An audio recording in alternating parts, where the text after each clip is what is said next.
Bom, senhor presidente, antes de iniciar o assunto ao qual eu vou tratar aqui, também deixar aqui uma reflexão, né? Um abraço fraterno de condolências, de pêsames ao companheiro, o vereador dessa casa, o Thiago Malagoli, também a toda a sua família. Só sabe a dor que uma família passa quem realmente perde um ente querido, né, de primeiro grau aí, de forma tão trágica, quando se trata de um jovem como era o irmão dele. Então, nossas melhores energias a Deus, ao arquiteto do universo, que esteja abençoando, cobrindo, guardando essa família para que dê continuidade ao seu projeto de vida. Bom, e o assunto do grande expediente não teria como ser outro, porque assim, a gente tem visto que o dia 10 está chegando, muito se fala em retorno às aulas, muito se fala e nada se fala, né? Estamos assim, eu fico preocupado de ouvir discursos no sentido de perceber discursos falando que podemos voltar, que podem ficar tranquilos, e aí precisamos pedir a sensibilidade e os problemas que vão surgindo, nós estamos aqui para ir apontando eles. Algumas pessoas que se encontram assim desesperadas, por exemplo, algumas pessoas já procuraram o Instituto para poder levar os laudos ou os atestados, conforme foi falado em alguns momentos, foi falado que tanto os alunos como os colaboradores, né, que tivessem com comorbidade, não seria obrigado e seria tudo organizado. E parece que está tendo uma fala aí distorcida no IPSEM, falando que não vai receber esse tipo de atestado, que é para todo mundo voltar. Então não pode ser nesse formato abrupto, né? A gente sabe que não, porque a gente pode aí cometer realmente um crime, acho que a palavra correta é essa, contra a vida, contra a saúde pública. Acho que a gente discutiu muito pouco, inclusive aqui nessa casa. Teve um dia que a dona Eliane, a professora Eliane Nunes, colocou aqui a possibilidade da gente fazer uma reunião extraordinária e a gente discutir mais sobre isso.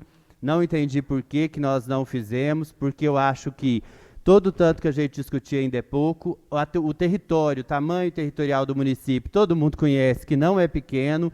Então, como que nós vamos conseguir um protocolo sanitário com crianças que vêm da zona rural, dentro de um transporte, dentro de um ônibus, dentro de uma van, sendo que o protocolo da rede estadual, ele prevê aí um distanciamento de 1,5 m se estiver na onda amarela, 3 metros se estiver na onda vermelha.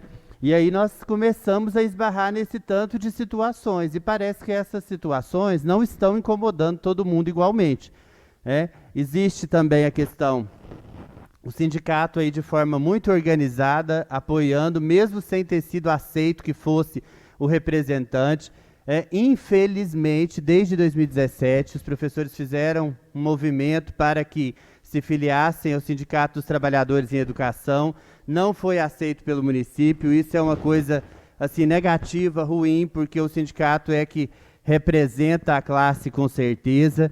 E aí, quando a gente retoma essa ideia do vai voltar quem quiser, mas aí a pessoa vai apresentar um atestado, eu particularmente conheço umas 8 pessoas na rede que têm problemas realmente graves, que fazem tratamentos há muitos anos. Problemas respiratórios, problemas de obesidade, problemas de diabetes. E como vai ser a questão dessas pessoas? Essas pessoas estão voltando para casa totalmente desesperadas quando não estão deixando elas entregarem essa questão lá. A testagem, por exemplo, pode ser um bom parâmetro, mas a gente sabe que de acordo com o nível de teste que a gente tem, que dependendo do dia ele pode dar um falso negativo, um falso positivo. Nós temos aí, eu tenho experiência até na família de pessoa que fez em determinado dia, e aí de repente não deu, depois 2 dias depois deu e ficou aí muitos dias internado numa situação de tratamento e tudo mais, né? Graças a Deus quando essa pessoa consegue se salvar. E aí eu quero retomar, há 3 reuniões atrás, quando eu apresentei nessa casa uma moção de repúdio a uns áudios chamando os professores de preguiçosos. Quero retomar por quê? Para contextualizar esse momento, porque para cada um de nós, gente, seria lindo voltar para dentro da sala de aula agora. Ninguém tem noção. Eu convido vocês, e olha que eu estou trabalhando nesse tantinho aqui dentro de uma escola, ó. esse tantinho. Sabe quantas aulas eu tenho? 9 aulas só. Eu só dou aula na sexta-feira. 9 aulinhas. E eu estou trabalhando num formato que é descomunal, fora do comum. Eu vou dar o meu exemplo, porque eu sei que no meu exemplo tem muitas pessoas nas minhas costas. Eu recebo, na mesma situação, né, corrigindo o conceito aqui, na mesma situação que eu. Quando eu recebo mensagem de WhatsApp, eu tenho grupo de WhatsApp, eu tenho Google Classroom, faz chamada, videochamada pelo Google Meet, aí o menino não consegue acessar porque não tem internet, porque é um bairro periférico. Aí você manda a prova em PDF, você manda a prova num Google Forms, você recebe até tal dia, mas até tal dia essa turma tem 35 alunos, apenas 5 encaminhou. Então o momento, ele é crítico para todo mundo. E aí nós temos um problema de infraestrutura. Quem está aí levantando bandeira e falando que podemos voltar a qualquer custo, nós temos situações de escolas que não têm um formato, tem janela no alto das salas. Nós temos escolas centrais em Patrocínio que são prédios extremamente antigos. São prédios antigos que não contam com a devida ventilação da forma que precisaria ser hoje. Tem salas boas, mas tem salas que pode ser praticamente uma tragédia, como se fosse uma caixa. Tem uma porta e tem uma janela lá em cima. E aí a gente percebe que pesquisadores sérios colocam essa situação como uma grande preocupação. E aí, o que está me deixando extremamente, às vezes assim, até a palavra irritado, é isso, porque quando se fala de cenários, existem cenários muito distintos, embora toda a educação trabalhe para que ela tenha qualidade e efetividade, mas isso é, com certeza, próprio da nossa cidade e de qualquer cidade, que existem cenários muito distintos nesse momento. Se nós formos aqui na região, se nós formos em Uberlândia, tem hotel-escola que não parou de funcionar praticamente. Mas por quê? Por causa da estrutura, por causa da infraestrutura. E na região toda nós temos isso. Agora, nós estamos tratando de um assunto aqui que professores, professoras, trabalhadores em educação, as serventes escolares, as secretárias, os auxiliares de secretaria, todo mundo que é trabalhador de educação, eles estão receosos. Qual o local de trabalho que tem uma aglomeração tal qual se tem dentro de uma escola? Só numa festa. Só numa festa que pode ser igual. Porque por mais que se fale no distanciamento e no protocolo sanitário, esse protocolo, inicialmente, no formato, quem tem conhecimento aí do formato que o Estado, porque o Estado também já está, desde agosto do ano passado, falando desse possível retorno. Falando do possível retorno, construindo checklist, inclusive na rede estadual, todo mundo, inclusive colaboradores contratados, não perderam seus contratos e estão em casa. Gente, depois, eu gostaria que vocês olhassem para isso só com um pouquinho de sensibilidade e respeito pela situação. Eu não quero criticar ninguém, porque o momento é difícil para todo mundo, para o diretor de escola, para o professor, para a servente, para o trabalhador do supermercado, para o trabalhador de qualquer lugar. E aí, não é apresentando uma crítica, mas, nesse momento, como uma crítica. Por que o município também não garantiu esses empregos? Que poderia, sim, ter garantido no sentido de manter esses contratos e manter essas pessoas afastadas. Por quê? Que a rede estadual consegue e a municipal não consegue? É mais difícil por causa do recurso, por causa da pandemia. Não, o recurso do Fundeb é o mesmo para qualquer rede. Não existe essa diferenciação. Temos colegas, que no estado não se chama servente escolar como se chama no município, se chama ASB, Auxiliar de Serviços da Educação Básica. Esses colegas estão afastados de seu trabalho já há mais de um ano, desde 18 de março do ano passado, e com seus trabalhos garantidos.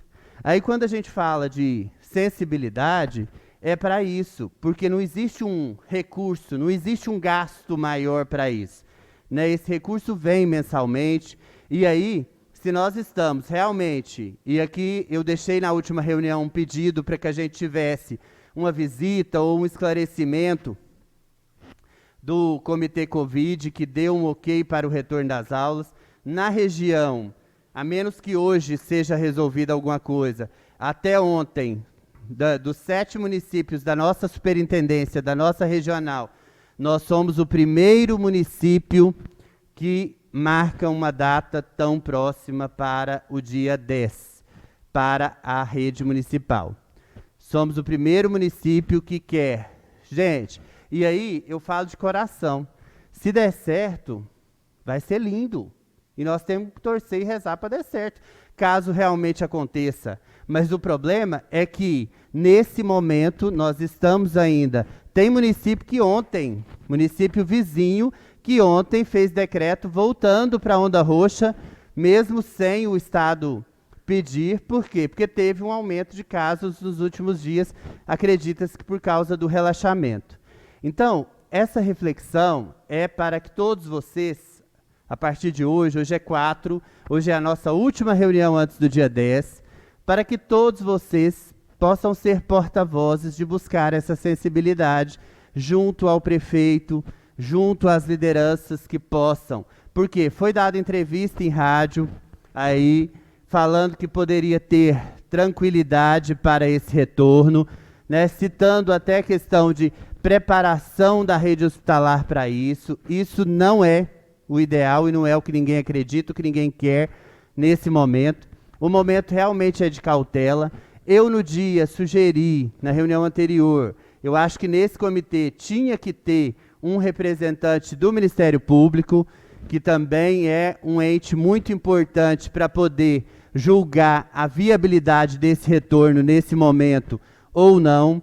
E aí, hoje são 4, para o dia 10 faltam 6 dias. Para esses 6 dias, nós temos tempo ainda de precisar ter uma visão do como será. Porque o que a gente ouve falar o tempo todo é: será garantido de acordo com todos os protocolos de segurança, protocolo sanitário, isso, aquilo. Tá certo. Nas escolas menores, igual hoje mesmo foi citado aqui, escola de bairro, Conceição Eloy, escolas que foram inauguradas agora, que deve estar com um número bem restrito de alunos ainda. Não tem como a gente comparar isso com uma escola que hoje está totalmente superlotada, que é a maioria das redes municipal e estadual está superlotada. Nós temos salas com 30, 35 alunos nessas duas redes, isso é uma realidade de todos os nossos anos. Não estou falando daquele governo. Sempre foi assim. Eu tenho 17 anos de educação, sempre foi assim. Então, o cuidado e a cautela e a seriedade, principalmente das famílias nesse momento, como que vai mandar aferir temperatura e mandar de volta para casa? Nos bairros periféricos, vocês têm noção de quantas crianças vão sozinhas para as escolas? Alguém já parou para pensar nisso? Na zona rural, se ele chegar com febre na porta da escola, o município vai deixar um motorista lá de prontidão para levar ele de volta na casa dele, que às vezes tem alguns que saem de casa 4h40, 10 para 5 da manhã, para chegar na escola 7 da manhã. Então, quando se fala em cenário, não está dando tratamento diferenciado para um ou para outro, não. É porque os cenários realmente são inúmeros e precisam ser analisados com total cautela. Então, nesse formato que está posto hoje, do jeito que está posto, que a única fala que eu ouço é que irá retornar com toda a segurança de acordo com os protocolos sanitários, sou totalmente contrário. Totalmente contrário. Porque que protocolo especificamente do município? Já vi alguns videozinhos, já vi algumas orientações, não estou aqui criticando sem conhecer, não. E até agora eu não consegui, de forma palpável, perceber como esses trabalhadores, trabalhadoras e essas famílias terão essa segurança para esse momento. Então o momento é para todo mundo conturbado, complicado. Então vamos ter a sensibilidade e a leveza de compreender que esse momento, nesses 6 dias, ainda precisa ser muito debatido e muito construído, não só entre nós aqui nessa casa, mas por toda a população da nossa cidade. Muito obrigado.